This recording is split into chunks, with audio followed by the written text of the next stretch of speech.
Hello ಗೆಳೆಯರೇ, ನಮ್ಮ likes Bengaluru ಚಾನಲ್ಗೆ ನಿಮ್ಮೆಲ್ಲರಿಗೂ ಸ್ವಾಗತ. ನಿಮಗೆ ಗೊತ್ತಿರೋ ರೀತಿಯಲ್ಲಿ ಲಾಕ್ಡೌನ್ ಆಗಿದೆ. ಲಾಕ್ಡೌನ್ ಆಗಿದ್ರೇನು ನಮ್ಮ ಅಧ್ಯಯನ ಯಾವತ್ತೂ ನಿಲ್ಲಬಾರ್ದು. ಈ ನಿಟ್ಟಿನಲ್ಲಿ ನಾನು ನಿಮಗೋಸ್ಕರ ಒಂದು ಹೊಸ ಸೀರೀಸ್ನ ತೆಗೆದುಕೊಂಡು ಬರ್ತಿದ್ದೀನಿ. ಈ ಸೀರೀಸ್ನ ಹೆಸರು ಗವರ್ನಮೆಂಟ್ ಸ್ಕೀಮ್ಸ್. ಸೊ ನಿಮಗೆ ತಿಳಿದಿರೋ ರೀತಿಯಲ್ಲಿ UPSC ಪ್ರಿಲಿಮ್ಸ್ ಆಗಿರ್ಬೋದು, KPSC ಪ್ರಿಲಿಮ್ಸ್ ಆಗಿರ್ಬೋದು, ಅಥವಾ ನೀವು ಬರೀತಿರುವಂಥ ಯಾವುದೇ ಒಂದು ಕಾಂಪಿಟೇಟಿವ್ ಎಕ್ಸಾಮಿನೇಷನ್ಸಲ್ಲಿ ಮಿಸ್ ಆಗದೆ ಬರುವಂಥ ಪ್ರಶ್ನೆಗಳು ಗವರ್ನಮೆಂಟ್ ಸ್ಕೀಮ್ಸ್ನಿಂದ. ಪ್ರತಿ ವರ್ಷ ನೀವು ಪ್ರಿಲಿಮ್ಸ್ ಕ್ವಶನ್ ಪೇಪರ್ಸ್ಗಳನ್ನು ನೋಡಿದ್ರೆ ನಿಮ್ಗೆ ಅರ್ಥ ಆಗುತ್ತೆ, ಹೆಚ್ಚಿನ ಪ್ರಶ್ನೆಗಳು ಸ್ಕೀಮ್ಸಿಂದ ಬಂದಿರುತ್ತೆ. ಸೊ ಅದರಲ್ಲೂ ಸ್ಕೀಮ್ಸ್ನಲ್ಲಿ ಸೆಂಟ್ರಲ್ ಸೆಕ್ಟರ್ ಸ್ಕೀಮ್ ಅಂದ್ರೇನು, ಸೆಂಟ್ರಲ್ ಸ್ಪಾನ್ಸರ್ಡ್ ಸ್ಕೀಮ್ ಅಂತ ಹೇಳಿದ್ರೇನು, ಮತ್ತು ಈ ಒಂದು ಸ್ಕೀಮ್ಗಳನ್ನು ಯಾವ ಟಾರ್ಗೆಟ್ ಬೆನಿಫಿಷರೀಸ್ಗೋಸ್ಕರ ಲಾಂಚ್ ಮಾಡಿದ್ದಾರೆ, ಇದರ ಆಬ್ಜೆಕ್ಟಿವ್ಸ್ಗಳೇನು, ಮತ್ತು ಇದಕ್ಕೆ ಫಂಡಿಂಗ್ ಪ್ಯಾಟ್ರನ್ ಏನು, ಈ ರೀತಿ ಹಲವಾರು ಪ್ರಶ್ನೆಗಳು ನಿಮಗೆ ಎಕ್ಸಾಮ್ಸ್ನಲ್ಲಿ ಬರುವಂಥ ಸಾಧ್ಯತೆಗಳಿದೆ. ಸೊ ಈ ನಿಟ್ಟಿನಲ್ಲಿ ನಮಗೆ ಹೆಂಗಿದ್ರೂ ಲಾಕ್ಡೌನ್ ಆಗಿದೆ, ಇದೊಂದು ಸದುಪಯೋಗವನ್ನು ಪಡ್ಕೊಳ್ಬೇಕು ಅನ್ನೋ ನಿಟ್ಟಿನಲ್ಲಿ ನಾನು ನಿಮಗೆ ಪ್ರತಿದಿನ ಒಂದೊಂದು ಮಿನಿಸ್ಟ್ರಿಯ ಸ್ಕೀಮ್ಸ್ಗಳನ್ನು ಎಕ್ಸ್ಪ್ಲೈನ್ ಮಾಡ್ತಾ ಬರ್ತೀನಿ. ನೀವು ಅವತ್ತಿನ ದಿವಸ ಆ ಮಿನಿಸ್ಟ್ರಿಯ ಸ್ಕೀಮ್ಸ್ಗಳನ್ನು ಕಂಪ್ಲೀಟ್ ಮಾಡ್ಕೊಳ್ಳಿ. ಸೊ ಹೀಗಾಗಿ ನಾವು ನೆಕ್ಸ್ಟ್ 24th ಅಷ್ಟರಲ್ಲಿ ಎಲ್ಲ ಮಿನಿಸ್ಟ್ರಿಯ ಸ್ಕೀಮ್ಸ್ಗಳನ್ನು ಕವರ್ ಮಾಡ್ಬೋದು. ಮೊದಲನೇದಾಗಿ ನಾವಿಲ್ಲಿ ಸ್ಕೀಮ್ಸನ್ನು ಯಾಕೆ ಲಾಂಚ್ ಮಾಡ್ತೀವಿ ಅಂತ ಅರ್ಥ ಮಾಡ್ಕೊಳ್ಬೇಕಾಗತ್ತೆ.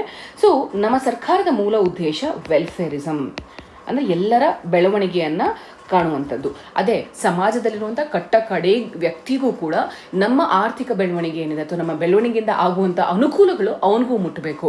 ಅದಕ್ಕೋಸ್ಕರ ನಾವು ಈ ಸ್ಕೀಮ್ಸ್ಗಳನ್ನು ಲಾಂಚ್ ಮಾಡುವಂಥ ಮುಖಾಂತರ ಸಮಾಜದ ಪ್ರತಿಯೊಂದು ವರ್ಗಕ್ಕೆ, ಅಂದರೆ ಪ್ರತಿಯೊಂದು ಸೆಕ್ಷನ್ಸ್, ಹಿಂದುಳಿದ ವರ್ಗಗಳಾಗಿರ್ಬೋದು, ಅಥವಾ ವುಮೆನ್ ಆಗಿರ್ಬೋದು, ವಲ್ನರಬಲ್ ಕಮ್ಯುನಿಟಿ ಆಗಿರ್ಬೋದು, ಚಿಲ್ಡ್ರನ್ಸ್ ಆಗಿರ್ಬೋದು, ಈ ಥರ ಎಲ್ಲ ವರ್ಗಕ್ಕೂ, ಎಲ್ಲ ಜನಾಂಗದವರಿಗೂ ಎಲ್ಲರಿಗೂ ಅನುಕೂಲವಾಗುವಂಥ ರೀತಿಯಲ್ಲಿ ಅವರ ಬೆಳವಣಿಗೆಯನ್ನು ಗಮನದಲ್ಲಿಟ್ಟುಕೊಂಡು ಸ್ಕೀಮ್ಸ್ಗಳನ್ನು ಲಾಂಚ್ ಮಾಡುವಂಥದ್ದು. ಸೊ ಸ್ಕೀಮ್ಸ್ಗಳ ಮೂಲ ಉದ್ದೇಶ ಎಕನಾಮಿಕ್ ಡೆವಲಪ್ಮೆಂಟ್ಗಿನ್ನ ಹ್ಯೂಮನ್ ಡೆವಲಪ್ಮೆಂಟ್ ಅಂತ ಹೇಳ್ಬೋದು ನಾವು.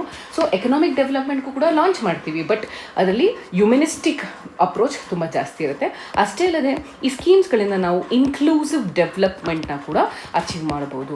ಸೊ ಹೀಗಾಗಿ ಕೇಂದ್ರ ಸರ್ಕಾರ ಮತ್ತು ರಾಜ್ಯ ಸರ್ಕಾರಗಳು ಹಲವಾರು ಸ್ಕೀಮ್ಸ್ಗಳನ್ನು ಮಾಡಿ ಸಮಾಜದಲ್ಲಿರುವಂಥ ಪ್ರತಿಯೊಂದು ವರ್ಗಕ್ಕೆ, ವರ್ಣಕ್ಕೆ ಮತ್ತು ಪ್ರತಿಯೊಂದು ಜನಾಂಗದವರಿಗೂ ಅನುಕೂಲಗಳನ್ನು ಮಾಡಿಕೊಡುತ್ತ ಮುಖಾಂತರ ವೆಲ್ಫೇರಿಸಮ್ನ ಅಚೀವ್ ಮಾಡೋದಕ್ಕೆ ಹೊರಟಿದೆ. ಈ ನಿಟ್ಟಿನಲ್ಲಿ ಕೇಂದ್ರ ಸರ್ಕಾರ, ರಾಜ್ಯ ಸರ್ಕಾರ ಮತ್ತು ಸರ್ಕಾರದಲ್ಲಿರುವಂಥ ಬೇರೆ ಬೇರೆ ಡಿಪಾರ್ಟ್ಮೆಂಟ್ಸ್ಗಳು ಸ್ಕೀಮ್ಸ್ಗಳನ್ನ ಲಾಂಚ್ ಮಾಡೋಕ್ಕೆ ಶುರು ಮಾಡಿತು. ಸೊ ಎಷ್ಟಾಯಿತು ಅಂದರೆ, ಉದಾಹರಣೆಗೆ ಹೇಳಬೇಕಂತ ಹೇಳಿದ್ರೆ, ಒಂದೇ ಮಹಿಳೆಯರಿಗೆ ಸಂಬಂಧಪಟ್ಟಂತೆ ಬಂದಾಗ ಬೇಟಿ ಬಚಾವೋ ಬೇಟಿ ಪಡಾವೋ ಇದೆ, ಒನ್ ಸ್ಟಾಪ್ ಶೆಲ್ಟರ್ ಇದೆ, ಉಜ್ವಲ ಇದೆ, ಸ್ವದೇಶಿ ಗರ್ ಅಂತ ಇದೆ, ನಾರಿ ಶಕ್ತಿ ಅಂತ, ಈ ರೀತಿ ಹಲವಾರು ಯೋಜನೆಗಳನ್ನು ಲಾಂಚ್ ಮಾಡಿದ್ರು. ಆದರೆ ಈ ಎಲ್ಲ ಯೋಜನೆಗಳ ನಡುವೆ ಒಂದು ಕೋಆರ್ಡಿನೇಷನ್ ಇರಲಿಲ್ಲ. ಸೊ ಹೀಗಾಗಿ ನಾವೇನೇ ಡೆವಲಪ್ಮೆಂಟ್ ಅಂದ್ಕೊಂಡ್ರು ಕೂಡ ಆ ಒಂದು ಬೆಳವಣಿಗೆ ಆ ಒಂದು ಬೆನಿಫಿಷಿಯರೀಸ್ಗಳಿಗೆ ಸಿಕ್ಕಲಿಲ್ಲ.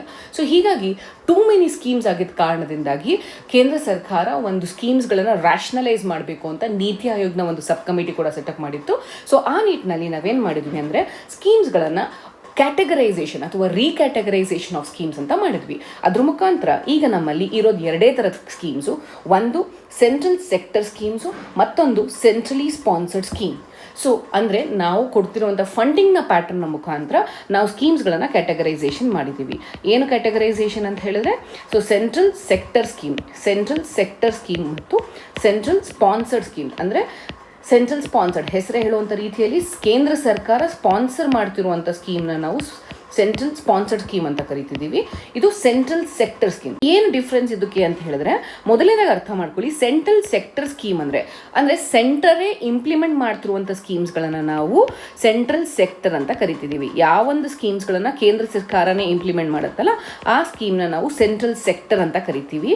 ಸೊ ಯಾವೊಂದು ಸ್ಕೀಮ್ಸ್ಗಳನ್ನು ಸೆಂಟ್ರಲ್ ಗೌರ್ಮೆಂಟ್ ಲಾಂಚ್ ಮಾಡಿ ಸ್ಟೇಟ್ ಗೌರ್ಮೆಂಟ್ ಇಂಪ್ಲಿಮೆಂಟ್ ಮಾಡುತ್ತಲ್ಲ ಅದನ್ನು ನಾವು ಸೆಂಟ್ರಲ್ ಸ್ಪಾನ್ಸರ್ಡ್ ಸ್ಕೀಮ್ ಅಂತ ಕರಿತಿದ್ದೀವಿ.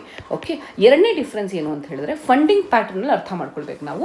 ಸೆಂಟ್ರಲ್ ಸೆಕ್ಟರ್ ಸ್ಕೀಮ್ಸ್ನಲ್ಲಿ 100% ಫಂಡಿಂಗು ಕೇಂದ್ರ ಸರ್ಕಾರ ಕೊಡುತ್ತೆ. ಅದೇ ಸೆಂಟ್ರಲಿ ಸ್ಪಾನ್ಸರ್ಡ್ ಸ್ಕೀಮ್ನಲ್ಲಿ ಡಿಫ್ರೆಂಟ್ ಪ್ರಪೋರ್ಷನೇಟಲ್ಲಿ, ಅಂದರೆ 70-30 ಅಥವಾ 50-50 ಈ ರೀತಿ ಬೇರೆ ಬೇರೆ ಮಾದರಿಯಲ್ಲಿ ಸೆಂಟ್ರಲ್ ಗೌರ್ಮೆಂಟ್ ಮತ್ತು ಸ್ಟೇಟ್ ಗೌರ್ಮೆಂಟ್ ಸ್ಪಾನ್ಸರ್ ಮಾಡುತ್ತೆ. ಅದನ್ನು ನಾವು ಕಾಂಟ್ರಿಬ್ಯೂಟರಿ ಸ್ಕೀಮ್ ಅಂತ ಕರಿತೀವಿ. ಸೆಂಟರ್ ಕೆಲವೊಂದು ಅಮೌಂಟನ್ನು ಕೊಡ್ತಿರುತ್ತೆ, ಸ್ಟೇಟ್ ಗೌರ್ಮೆಂಟ್ ಕೆಲವೊಂದು ಅಮೌಂಟನ್ನು ಕೊಡ್ತಿರುತ್ತೆ. ಸೊ ಈಗ ಜ್ಞಾಪಕ ಇಟ್ಕೊಳ್ಳಿ, ನಮ್ಮಲ್ಲಿರುವುದು ಸೆಂಟ್ರಲ್ ಸೆಕ್ಟರ್ ಮತ್ತು central sponsored scheme. Central sector ಅಂತ ಹೇಳಿದ್ರೆ 100% ಕೇಂದ್ರ ಸರ್ಕಾರ ಅನುದಾನವನ್ನು ಕೊಡುವಂಥದ್ದು ಮತ್ತು ಅವರೇ ಇಂಪ್ಲಿಮೆಂಟ್ ಮಾಡ್ತಿರ್ತಾರೆ. ಸೆಂಟ್ರಲ್ ಸ್ಪಾನ್ಸರ್ಡ್ ಅಂದರೆ ಸ್ಟೇಟ್ ಗೌರ್ಮೆಂಟ್ ಇಂಪ್ಲಿಮೆಂಟ್ ಮಾಡಬೇಕು ಮತ್ತು ಆ ಒಂದು ಯೋಜನೆಗೆ ಫಂಡಿಂಗ್ ಬರುವಂಥದ್ದು ಸೆಂಟ್ರಲ್ ಮತ್ತು ಸ್ಟೇಟ್ ಇಬ್ಬರೂ ಕೂಡ ಕಾಂಟ್ರಿಬ್ಯೂಟ್ ಮಾಡಬೇಕಾಗತ್ತೆ. ಸೊ ಈ ನಿಟ್ಟಿನಲ್ಲಿ ನೀತಿ ಆಯೋಗನ ಕಮಿಟಿಯ ನಂತರ ನಮ್ಮಲ್ಲಿ ಇರುವಂತಹ ಸ್ಕೀಮ್ಸ್ಗಳ ಲಿಸ್ಟನ್ನು ನಾವಿಲ್ಲಿ ನೋಡ್ಬೋದು. ಈ ಸೆಂಟ್ರಲ್ ಸ್ಪಾನ್ಸರ್ಡ್ ಸ್ಕೀಮ್ಸಿಗೆ ಬಂದಾಗ 3 ಥರ ಕ್ಯಾಟಗರಿ ಮಾಡ್ತೀವಿ. ಮೊದಲನೇದಾಗಿ core of the core schemes ಅಂತ.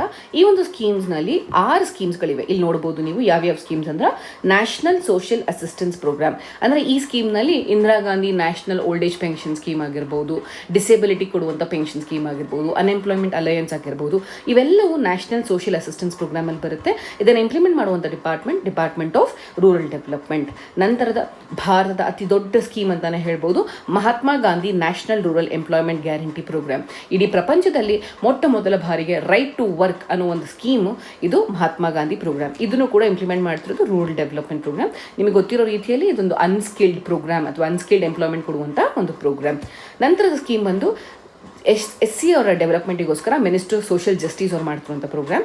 ಇನ್ನೊಂದು ಅಂಬ್ರೆಲಾ ಸ್ಕೀಮ್ ಶೆಡ್ಯೂಲ್ಡ್ ಟ್ರೈಬ್ಸ್. ಅಂದರೆ ಇದೆಲ್ಲ ಅಂಬ್ರೆಲಾ ಸ್ಕೀಮ್ ಅಂತ ಕರಿತೀವಿ. ಈ ಒಂದು ಸ್ಕೀಮ್ನ ಅಡಿಯಲ್ಲಿ ಅವರ ಸರ್ವತೋಮುಖ ಬೆಳವಣಿಗೆಗೆ ಬೇಕಾಗಿರುವಂತಹ ಎಲ್ಲ ಸ್ಕೀಮ್ಸ್ಗಳನ್ನು ಕೂಡ ಲಾಂಚ್ ಮಾಡಿರ್ತಾರೆ. ನಂತರದಲ್ಲಿ ಅಂಬ್ರೆಲಾ ಸ್ಕೀಮ್ ಫಾರ್ ಮೈನಾರಿಟೀಸ್, ನಂತರ last one umbrella scheme for vulnerable groups. ಅಂದರೆ ಅವ್ರಿಗೆ ಎಜುಕೇಷನ್ ಆಗಿರ್ಬೋದು, ಹೆಲ್ತ್ ಆಗಿರ್ಬೋದು, ಅವ್ರ ಎಂಪ್ಲಾಯ್ಮೆಂಟ್ಸ್ ಆಗಿರ್ಬೋದು, ಪೊಲಿಟಿಕಲ್ ಡೆವಲಪ್ಮೆಂಟ್ಸ್ ಆಗಿರ್ಬೋದು, ಇವೆಲ್ಲ ನಿಟ್ಟಿನಲ್ಲಿ ಸರ್ವತೋಮುಖ ಬೆಳವಣಿಗೆಗೆ ಬೇಕಾಗಿರುವಂಥ ಎಲ್ಲ ಸ್ಕೀಮ್ಸ್ಗಳನ್ನು ಈ 6 ಸ್ಕೀಮ್ಸ್ಗಳ ಅಡಿಯಲ್ಲಿ ಲಾಂಚ್ ಮಾಡಿರುವಂಥದ್ದು. ಜ್ಞಾಪಕ ಇಟ್ಕೊಳ್ಳಿ, ಕೋರ್ ಆಫ್ ದ ಕೋರ್ ಸ್ಕೀಮ್ಸಲ್ಲಿ ಬರೀ 6 ಸ್ಕೀಮ್ಸ್ಗಳಿವೆ. ನಂತರದಲ್ಲಿ ಕೋರ್ ಸ್ಕೀಮ್ಸ್ ಬಂದಾಗ ನೀವಿಲ್ಲಿ ನೋಡ್ಬೋದು green revolution scheme, white revolution, blue revolution, Pradhan Mantri Sinchai Yojana, Awas Yojana, Swachh Bharat Abhiyan, national health mission, ಈ ರೀತಿ. ಸೊ ಕೋರ್ ಸ್ಕೀಮ್ಸ್ನಲ್ಲಿ ನಿಮಗೆ 6 ಸ್ಕೀಮ್ಸ್ ಇದ್ದರೆ ಕೋರ್ ಆಫ್ ದ ಕೋರ್ ಸ್ಕೀಮ್ಸ್ಗಳಲ್ಲಿ 20 ಯೋಜನೆಗಳು ಬರುತ್ತೆ. ಸೊ ನಂತರ ಬರೋದು ಆಪ್ಷನಲ್ ಸ್ಕೀಮ್ಸ್. ಸೊ ಇದನ್ನು ನಾವು ಆಪ್ಷನಲ್ ಆಗಿ ಇಟ್ಟಿರ್ತೀವಿ. ಸೊ ಬೇಕಾದರೆ ಇಂಪ್ಲಿಮೆಂಟ್ ಮಾಡುವಂಥದ್ದು ಅಂದರೆ ಡಿಮ್ಯಾಂಡ್ ಡ್ರಿವನ್. ಮುಂಚೆ ಏನಾಗ್ತಿತ್ತು ಅಂತ ಹೇಳಿದ್ರೆ ಯಾವುದೇ ಒಂದು ಪ್ರೋಗ್ರಾಮ್ನ one size fits all approach ಅಂತ ಕರಿತಿದ್ರು. ಏನು one size fits all approach ಅಂತ ಹೇಳಿದ್ರೆ, ಸೊ ಕೇಂದ್ರ ಸರ್ಕಾರ ಒಂದು ಯೋಜನೆ ಲಾಂಚ್ ಮಾಡ್ತಿತ್ತು, ಅದು ಎಲ್ಲ ರಾಜ್ಯಗಳು ಇಂಪ್ಲಿಮೆಂಟ್ ಮಾಡಬೇಕಾಗಿತ್ತು. ಸೊ ಆದರೆ ಈಗೇನು ಮಾಡ್ತಿದ್ದೀವಿ ಅಂದರೆ ನೀಡ್ ಬೇಸ್ಡ್, ಅಂದರೆ ನಮಗೆ ಅವಶ್ಯಕತೆ ಇದೆಯಾ ಆ ಒಂದು ಯೋಜನೆಗಳನ್ನು ನಾವು ಒಪ್ಕೊಂಡು ಅದನ್ನು ಇಂಪ್ಲಿಮೆಂಟ್ ಮಾಡುವಂಥದ್ದು. ನಮ್ಮಲ್ಲಿ ಅವಶ್ಯಕತೆ ಇಲ್ಲ ಅಂದಾಗ ನಾವು ಆ ಪ್ರೋಗ್ರಾಮ್ನ ತೆಗೆದುಕೊಳ್ಳಲ್ಲ. ಸೊ ಹೀಗಾಗಿ one size fits all approach suitable ಆಗಲ್ಲ ಅಂತ ಹೇಳಿ ನಾವೀಗ ನೀಡ್ ಬೇಸ್ಡ್ ಅಪ್ರೋಚನ್ನು ತೆಗೆದುಕೊಂಡು ಬಂದಿದ್ದೀವಿ ಸ್ಕೀಮ್ಸ್ಗಳಲ್ಲಿ. ಸೊ ಅದಕ್ಕೋಸ್ಕರ ನಾವು ಆಪ್ಷನಲ್ ಸ್ಕೀಮ್ಸ್ಗಳನ್ನು ಕೂಡ ಹೇಳ್ತಿರುವಂಥದ್ದು. ಮುಂದಿನ ಒಂದು ವಿಡಿಯೋ ಸೀರೀಸ್ನಲ್ಲಿ ನಾನು ನಿಮಗೆ ಮಿನಿಸ್ಟ್ರಿ ಆಫ್ ಅಗ್ರಿಕಲ್ಚರಿಂದ ಬರುವಂಥ ಎಲ್ಲ ಯೋಜನೆಗಳ ಬಗ್ಗೆ ಹೇಳ್ತೀನಿ. ಸೊ ನೀವೇನು ಮಾಡಬೇಕು, ನಾಳೆ ನೀವು ವಿಡಿಯೋ ನೋಡೋದಕ್ಕೆ ಮುಂಚೆ ಮೊದಲನೇದಾಗಿ ಮಿನಿಸ್ಟ್ರಿ ಆಫ್ ಅಗ್ರಿಕಲ್ಚರ್ಗೆ ಸಂಬಂಧಪಟ್ಟಂಥ ಪ್ರಾಬ್ಲಮ್ಸ್ಗಳೇನು, ಅದಕ್ಕೆ ಯಾವ್ಯಾವ ಯೋಜನೆಗಳನ್ನು ಲಾಂಚ್ ಮಾಡಿದೆ ಮತ್ತು ಅದರ ಇವಾಗಿನ ಸ್ಥಾನಮಾನಗಳೇನು ಅಂತ ಹೇಳಿ ಒಂದ್ಸಲ ಮನನ ಮಾಡ್ಕೊಂಡು ಬನ್ನಿ. ಧನ್ಯವಾದಗಳು.